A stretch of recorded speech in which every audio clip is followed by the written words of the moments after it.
پاک نے آپ صلی اللہ علیہ وسلم اور آپ کی آل سے جو دین کی خاطر قربانیاں لی ہیں، تاریخ میں ایسی قربانی کہیں نہیں ملتی، کسی پیغمبر سے، کسی بھی اللہ کے نبی سے اور رسول سے ایسی قربانی ثابت نہیں جتنی قربانی آپ صلی اللہ علیہ وسلم اور آپ کی آل نے دی ہے۔ امت نے بہت ہی برا سلوک کیا آپ صلی اللہ علیہ وسلم کی آل کے ساتھ۔ کیا آپ صلی اللہ علیہ وسلم نے ان کے بارے میں، امام حسن و حسین کے بارے میں نہیں فرمایا تھا ہماری ریحانتان من الدنیا، یہ میرے دنیا کے پھول ہیں، یہ جنت کے پھول ہیں میرے لیے دنیا میں؟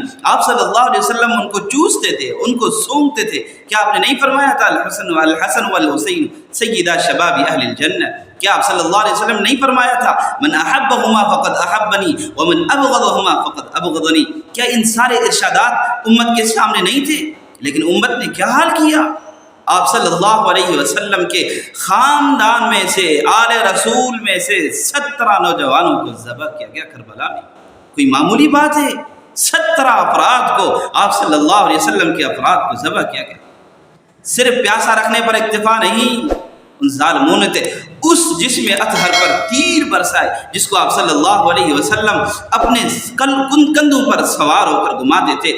نماز میں جاتے اگر وہ اوپر آتے تو سجدے کو لمبا کر دیتے، آپ صلی اللہ علیہ وسلم اس کے گودی میں بٹھاتے، خود ان سواری بن جاتے، ان کے لیے وہ سوار بن جاتے۔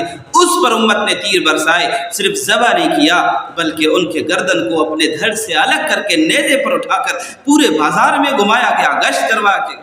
یہ بہت ہی برا سلوک کیا امت نے آل رسول کے ساتھ۔ حضرت امام حسین نے یہ قربانی دے کر ہمیشہ کے لیے حسینیت کو زندہ ثابت کر دیا، اور یزیدیت تو مردہ ثابت ہو گئی۔ آج تک حسینیت زندہ ہے، یزیدیت کا کوئی نام لینے کے لیے تیار نہیں۔ افضل ہے کل جہاں میں گھرانہ حسین کا، نبیوں کا تاجدار ہے نانا حسین۔